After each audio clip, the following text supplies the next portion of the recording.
The soul of Kael Thornweave, Cassian's fingers closed around the crystallized essence. The moment of contact was not gentle. It was not gradual. The crystal shattered against his palm, and Kael Thornweave's soul poured into him like a flood of black ice and screaming light. Cassian's back arched. His mouth opened in a silent scream as 300 years of contained knowledge, memory, and corruption slammed through his consciousness. He felt Elena's hands on his shoulders, heard her voice shouting his name, but she was impossibly distant, a whisper across a chasm that had suddenly opened between them. Kael Thornweave's life unfolded inside Cassian's mind in fragments of crystallized memory, not sequential, not organized, everything at once. The first day in this chamber, 73 mages gathered, Master Virithian demonstrating void flame for 3 seconds and aging a year, the taste of fear and determination, the weight of knowing what they were about to become. Day 7, Kael's hands burning with black fire, the discovery of essence cycling, the breakthrough that would save them all or damn them more slowly. Day 12, his hands completely black, looking in the mirror and not recognizing the thing that looked back. Day 19, 3 magisters attempting multi-channel cycling, 2 burning out instantly, screaming as their essence structures collapsed. The smell of charred soul stuff. The third, Virithian, succeeding, his eyes going dark as corruption spread in organized geometric patterns rather than chaotic sprawl. Day 32, the ceiling itself. 73 mages arranged in the circle above, in the grand hall where the convergence of ley lines was strongest. Kael at the center with Virithian and 3 others who had mastered multi-channel cycling. The Voidweaver rising from the Shadow Veil wastes, vast and terrible and hungry. The void flame burning, burning, burning, not for minutes but for hours. The screaming as 68 mages burned to ash around them. The 5 who remained barely human, their souls more void than substance. Day 35, Kael trying to write his sister's name and failing. The letters wouldn't come. Her face was already fading.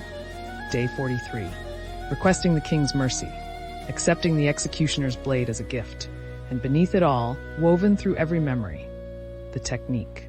Multi-channel cycling, not just the theory from the journal, but the lived experience of it. How it felt to split your essence flow into 6 simultaneous paths. The precise mental geometry required to maintain the redirect circuits while void flame consumed you from within. The way you had to surrender to the corruption while simultaneously controlling it. A paradox that would drive most practitioners mad. Cassian felt his body convulsing on the cold stone floor. Felt Elena's hands holding him, her voice a desperate anchor. But he was also Kael, standing in the same chamber 3 centuries ago, making the same terrible choice. He was both men simultaneously, their experiences overlapping, their corruptions merging. The dark veins that had spread across Cassian's skin suddenly blazed with new intensity. They reorganized themselves, flowing into the geometric patterns that Kael had achieved. 6 primary circuits radiating from his core, each subdividing into smaller channels, creating a fractal network of corruption that was both beautiful and horrifying. His core temperature plummeted. Elena's monitoring equipment shrieked alarms that she frantically tried to silence. 92 degrees, 90, 88. And then, as suddenly as it had begun, the flood receded. Cassian gasped, sucking in air that felt thick as syrup. His eyes snapped open. Elena's face hovered above him, pale with terror, tears streaming down her cheeks. Cassian? Her voice cracked. Please tell me you're still... I'm here. The words came out rough, damaged. His throat felt like he'd been screaming. Maybe he had been. I'm... Elena. I remember everything. He pushed himself upright, and Elena helped him sit with his back against Kael's empty alcove. The crystal was gone, consumed completely. In its place was only a faint shimmer of residual essence that faded even as he watched. What did you? Elena's hands were shaking as she checked his pulse, his temperature, the corruption patterns spreading across his skin. Your core temp dropped to 87 degrees. 87, Cassian. You should be unconscious. You should be dead. Kael survived it. Cassian's voice was hollow. For a while. 46 days total, 3 days after the sealing. Then he asked for the executioner. Elena's breath hitched. Did you get what you needed? Cassian closed his eyes, feeling the new knowledge settling into his consciousness like sediment after a flood. The multi-channel cycling technique was there, complete and perfect, burned into his neural pathways by the force of Kael's crystallized experience. He could feel how it worked now, not just intellectually, but in his bones, his blood, his essence structure. Yes. He opened his eyes and met Elena's gaze. I know how to do it now. Not just the theory, the practice, the feel of it. It's like having someone else's muscle memory grafted onto your own. He raised his hands. The dark veins pulsed with organized rhythm now, following the fractal patterns that Kael had developed. 6 primary channels, each subdividing, creating a network that could distribute corruption burden across his entire essence structure, instead of letting it concentrate and burn out. Show me, Elena whispered. Cassian shook his head. Not yet. I need to. Integrate it first. Kael's memories are still too close. I can barely tell which thoughts are mine and which are his. It was true. He could feel Kael's presence in his mind like a ghost, or perhaps like a second self. Kael's sister's face, Morgana, her name was Morgana, kept flashing through his consciousness. Kael's fear of forgetting her. Kael's relief when he finally did forget, because the pain of losing her was worse than the emptiness of not remembering. Cassian thought of Liana, tried to picture her face, found it easily, for now. But he could feel the corruption working on those neural pathways, grinding them down like water on stone. How long before he forgot her laugh, her fear of spiders, the way she believed in him? Cassian. Elena's voice was firm now, cutting through his spiral. Look at me. He focused on her face, on the fierce determination in her eyes that had always challenged him, always refused to let him take the easy path. You're not Kael, she said. You have his knowledge now, but you're still you. Don't let his fate become yours just because you're walking the same path. Elena, he lasted 46 days. I've been at this for what, 5 days? And I just absorbed 300 years of crystallized corruption. I can feel it eating through me faster than before. The timeline isn't. Then we make the most of whatever time we have. She pulled out her notebook, the one where she'd documented his memories. But first, you're going to tell me everything you remember right now, before any of it fades. Your name, your sister, why you're doing this. Cassian wanted to argue, wanted to say they didn't have time, but looking at Elena's face, he understood. This wasn't about documentation. This was about anchoring him, reminding him that he was still Cassian Netherbane, not just a vessel for Kael Thornweave's techniques. My name is Cassian Netherbane, he said, his voice growing steadier. I'm 22 years old. My sister is Liana. She's 14, studying to be a healer. And she laughs like wind chimes. I'm doing this because the Voidweaver is free and no one else will. Because conventional magic feeds it. Because I'm the only one willing to pay the price. Elena wrote frantically, her hand moving across the page. What else? What matters to you? You. The word came out raw. You matter to me. The way you've stood beside me through this. The way you refuse to let me become just a weapon. The fountain sprites in the upper city gardens that we're going to see together when this is over. When this is over, Elena repeated, her voice thick with emotion. Not if, when. Cassian nodded, though they both knew the mathematics. Kael had 3 days after the sealing. Cassian would be lucky to get 48 hours. But he would take those hours. He would hold on to himself as long as he could. A tremor ran through the floor, faint but unmistakable. Both of them froze. The wards, Cassian whispered. Another tremor, stronger this time.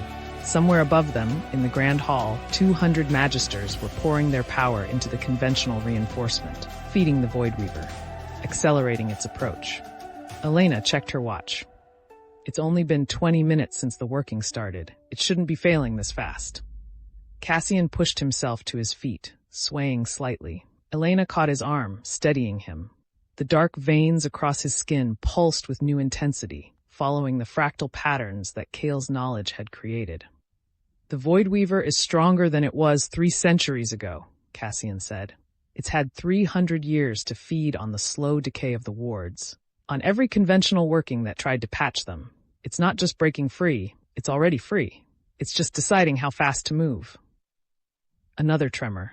Dust drifted down from the ancient ceiling. The 73 memorial pillars seemed to shiver in the torchlight. How long? Elena asked.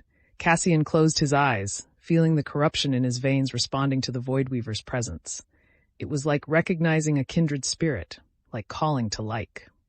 The entity could sense him now, sense what he'd become, and it was amused, curious, waiting to see what this new weapon would do.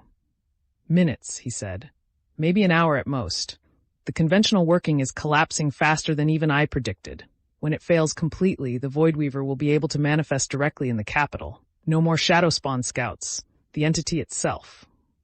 Elena's face went white. Then we need to.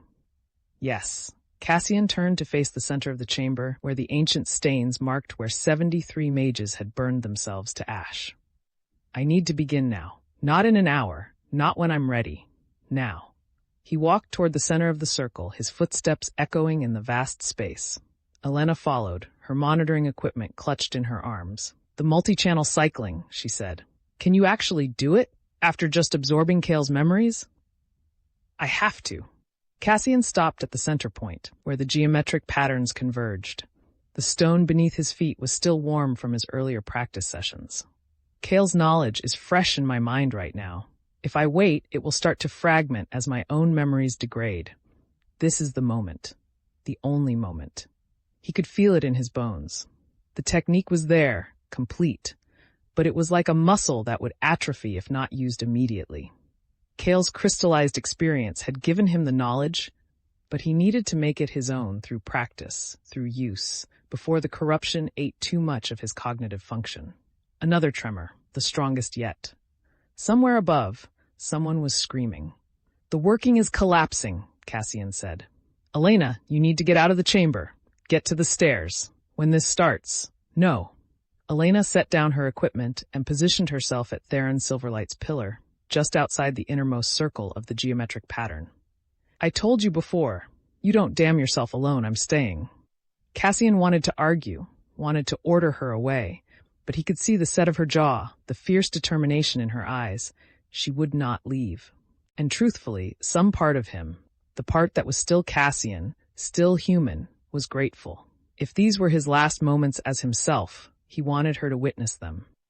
Then stay behind that line, he said, pointing to the outermost containment circle. No matter what happens, no matter what you see or hear, the void flame will want to spread. If you cross that line, I won't be able to protect you. Elena nodded, her face pale but resolute. She pulled out her notebook, ready to document everything.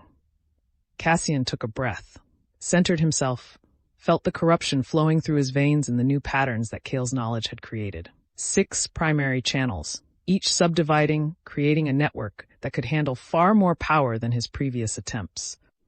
He raised his hands and began to gather the void flame. It came faster than before, easier. The black fire with purple edges coalesced between his palms, casting shadows that seemed to move independently of the light. The temperature in the chamber dropped 20 degrees in seconds. Elena's breath became visible in the suddenly frigid air. Cassian didn't fight the flame. That was the key. Fighting it, trying to force it into shape, only made it burn hotter and faster. Instead, he surrendered to it while simultaneously guiding it. A paradox. A dance between control and chaos. The void flame grew. Spread from his hands to engulf his forearms. The dark veins across his skin blazed brighter, following the fractal patterns. He could feel his essence flowing into the flame, feeding it, but now it was flowing through the channels that Kael had perfected. Distributed, controlled. He split his consciousness, a trick that Kael's memories had taught him. One part maintained the flame itself. 5 other parts monitored the redirect circuits, ensuring the corrupted essence flowed back through uncorrupted channels rather than dissipating outward. 6 simultaneous processes running in parallel, each requiring absolute precision. The flame climbed higher, engulfed his arms to the shoulder, spread across his chest. His core temperature plummeted as his body's heat was consumed to fuel the working. 85 degrees. 80.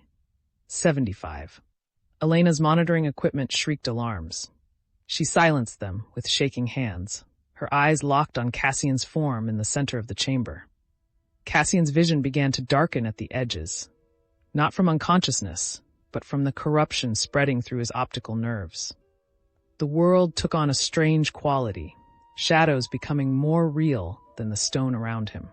He could see the ley lines beneath the floor now, glowing rivers of power that the normal eye couldn't perceive. and he could see the Voidweaver, not here in the chamber, but in his mind's eye. The entity had turned its full attention toward him now, sensing the power he was gathering. It was vast beyond comprehension, a thing of pure magical corruption given terrible awareness. It had no form, or perhaps it had every form simultaneously. It was hunger and void, and the accumulated dead of generations made manifest, and it recognized him. "Little weapon," came a voice that was not a voice, a thought that was not a thought. "Little mirror, you are becoming what I am. Do you understand that? When you burn bright enough, we will be indistinguishable." Cassian didn't respond. Couldn't respond. All his concentration was focused on maintaining the 6 channels, keeping the void flame controlled, preventing it from consuming him too quickly. 2 minutes passed, then 3. His previous best with single-channel cycling had been 4 minutes. Now, with Kael's multi-channel technique, he pushed past 5 minutes. 6, 7. The void flame engulfed him completely now, a pillar of black fire that cast no light, only shadow. The geometric patterns on the floor began to glow in response, recognizing the same working that had been performed here 3 centuries ago. Elena watched in horror and awe as Cassian burned. The corruption had spread so far across his skin that more of him was black than not. His eyes had gone completely dark, no whites remaining.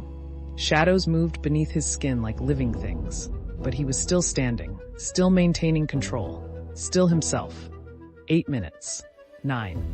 Above them, the conventional reinforcement working shattered completely.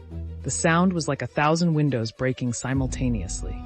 Screams echoed through the palace. The wards that had protected Thornhaven for 3 centuries collapsed into nothing, and in the Shadowvale wastes, the Voidweaver began to move. Cassian felt it, felt the entity's presence growing closer, no longer constrained by even the weakened remnants of its prison. It was coming, not slowly, not cautiously. It was coming like a wave of darkness that would consume everything in its path. He had minutes, maybe less. At 10 minutes of sustained void flame, Cassian finally released the working.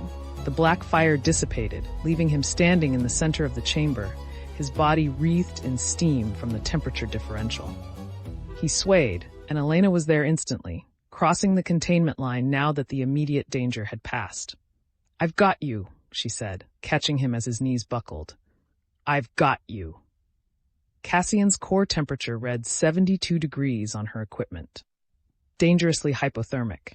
His pulse was thready and irregular. The corruption had spread so completely that she could barely find patches of uncorrupted skin. But he was conscious. And when he spoke, his voice was his own. 10 minutes, he said. "With multi-channel cycling, I can sustain void flame for 10 minutes. Maybe 12 if I push it." "Is that enough?" Elena asked, though she already knew the answer. "I don't know." Cassian looked up at her, his completely black eyes somehow still conveying human emotion. Kael and the others sustained it for hours during the original sealing. "Hours, Elena. I have minutes." "Then we'll make those minutes count." She helped him sit, wrapped him in her coat even though she knew it wouldn't help his unnatural cold. "The wards just failed. What happens now?" Cassian tilted his head, listening to something only he could hear. "The Voidweaver is coming. It will reach the capital in less than an hour. When it arrives, it will manifest in the Grand Hall first. That's where the ley line convergence is strongest." He looked at Elena, and for a moment she saw fear in those dark eyes. Not fear of death, fear of failure. "I need to be there," he said. "I need to face it at the convergence point, where I have the most power available to draw on. But Elena, I need you to understand something. When I begin the real working, the one that matters, I won't be able to stop. I'll burn until there's nothing left. And if 10 minutes isn't enough..." He didn't finish the sentence. He didn't need to. Elena cupped his face in her hands, forcing him to meet her gaze. "Then we make sure you have everything you need to make those 10 minutes count. What else can we do? What else do you need?" Cassian's eyes went distant again, and Elena realized he was looking at the other alcoves, at the 69 remaining crystallized souls. "No," she said immediately. "Absolutely not. One soul nearly killed you. 69 would give me the knowledge of all 73, Cassian finished. "Not just Kael's techniques, but Verithian's, Morgana's, Theron's. Every breakthrough, every discovery, every hard-won lesson. I could combine their techniques, create something more efficient than what any of them achieved individually. And it would destroy you completely. Elena said, "You'd lose yourself before you even faced the Voidweaver. Maybe," Cassian's voice was hollow, "or maybe I'd become something powerful enough to actually win." Another tremor shook the chamber. Closer this time. The Voidweaver was approaching. Elena stared at Cassian, at the man she'd fallen in love with, who was already half consumed by the darkness he'd embraced to save them all. She thought about the fountain sprites they would never see together, about the future that was slipping away with every passing second. "Promise me something," she said finally. "Anything. Promise me you'll try to come back, not as a weapon, not as a hero, just as Cassian, the man who loves his sister and fears for her, and wants to see fountain sprites dance in the sunlight. Promise me you'll fight to stay him, even if the void takes everything else." Cassian was silent for a long moment. Then he took her hand and pressed it against his chest, over his heart. She could barely feel it beating beneath the corruption. "I promise," he said. "For as long as I can. For as long as there's anything left to come back." Above them, chaos erupted as Shadowspawn began manifesting throughout the palace. The screaming intensified. The Voidweaver was here. Cassian stood, pulling Elena with him. "We need to get to the Grand Hall. Now." They ran for the stairs, leaving the chamber of 73 souls behind. As they climbed, Elena couldn't shake the feeling that they were both running toward the same fate that had claimed Kael Thornweave and all the others. The only question was whether Cassian's 10 minutes would be enough, and whether there would be anything left of him to save when it was over. Thanks for watching our stories. Don't forget to like and subscribe for more epic adventures. Thanks for watching our stories. Don't forget to like and subscribe for more epic adventures.